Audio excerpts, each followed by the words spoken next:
So this is Dr. Gilson, Hi, and I'm Dr. Rosenbaum. and we're going to talk to you about what we've been learning about at the IAOMT conference, International Academy of Oral Medicine and Toxicology. Yes, we're going to start with yesterday because today's been a little depressing. So yesterday we started with metals in the body and how the body reacts to metals. Dr. Rosenbaum? So one of the videos that I posted not too long ago was about, can you be allergic to your dentistry?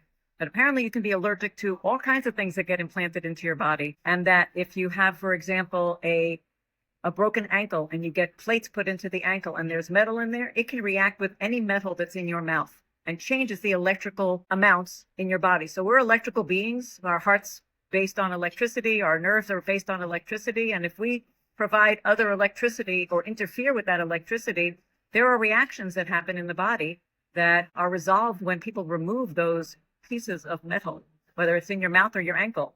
And we actually listened to a very passionate orthopedist who does these types of surgeries in the feet and ankles, talking about how he measures the current and the frequency of the different metals and how they interact and affect the flow, the energetic flow in our bodies.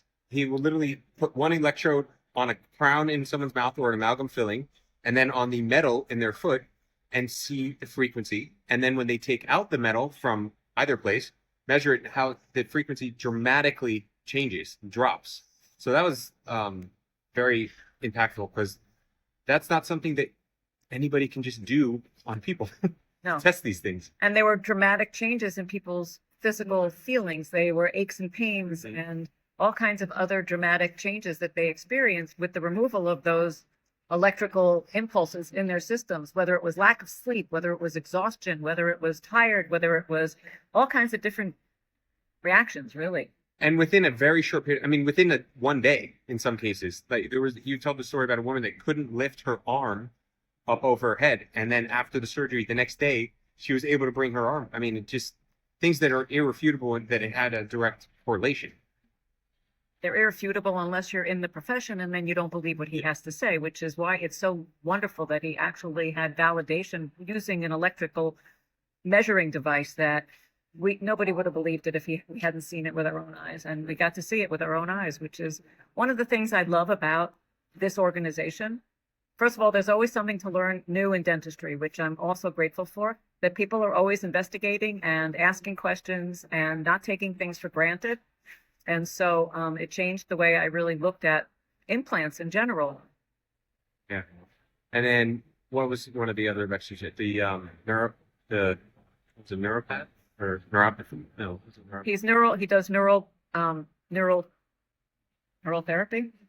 There's a way for it. There are interferences in our body based on scars and surgery and surgical interventions that block energy systems in our bodies. And so there are techniques that have been used for years that use a particular anesthetic called propane that actually changes the movement of that energy and allows it to open up again and to have the field moving again. And so people notice also big changes in those kinds of energetic shifts that they feel as effect on physical reactions. Yeah, it was very interesting how a lot of you watching have probably heard about how traumas get stored in the body.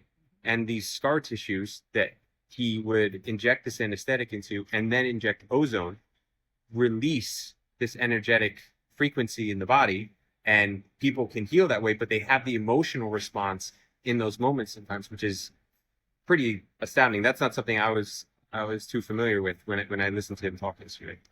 They say that the injecting them actually resets the energy system in that particular area and allows the energy to flow through it again, where it has been blocked for years. And sometimes it's scars from birth or from surgeries and trauma, surgeries. Like C-sections and That's things the like one I was trying to get the word out. Yeah. Yeah.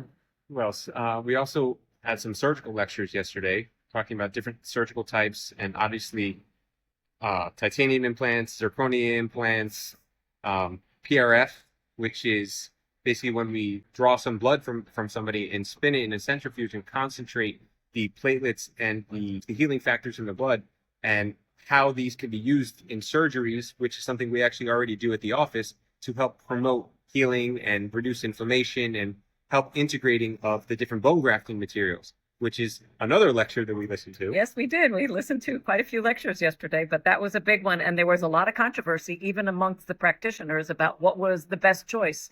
And so there's a lot of options and not a lot of agreement, but it was actually really fun to hear the discussion and exciting to hear the possibilities, and that there's an open mind and an open conversation about these things. And it's not like you're right, I'm wrong, we're right. It was none of that. It was like, let me see how your stuff works. I'm going to try that and see what happens. And so that was really wonderful to see that, as controversial as we all may be and questioning that we all do, it's wonderful to see that it's an open conversation and not a shutdown of like, you're wrong, that's stupid. Yes, it's nice when people can debate and have open conversation with people that don't necessarily agree with each other. It's very, very nice to watch something like that, because especially in today's day and age, we don't have a lot of people that are willing to do such things. So that was a great hour or so, and that brings us to some of the things we've been learning about today. It was very depressing. Yeah, and very sad. But we'll start with the less depressing, and that was the start of the day was with microplastics and how it is inundated in everything. Everything. Tampax, tampons, pads that we use, all plastic, 98%, and we absorb it through the clothes that we wear. Obviously, when we eat and drink things, I mean, microplastics and nanoplastics in the air. I mean, all of these things get stored in the body, and we don't have really great ways of removing, like, our bodies cannot naturally remove these microplastics or nanoplastics from the body. And they're finding them in our arteries, in our veins, in our heart, in our brain, in everything that you can imagine. There is plastic in. So we're just filled with plastic these days. In placentas, yeah. Breast milk. Mm-hmm. There are some things that we can do. There's some called an EBOO technique. It's EBOO. There's a blood filtration system that uses ozone and oxygen and a very, very special filter to actually remove some of these microplastics. So that there's a lot of research that still needs to be done on that, but it is something that is actually being used in functional medicine currently. So that was nice to see, but we'll see what comes of it. And I'm yet to actually experience that. It's something I'm interested in. So, but we don't have a natural ability to detox this.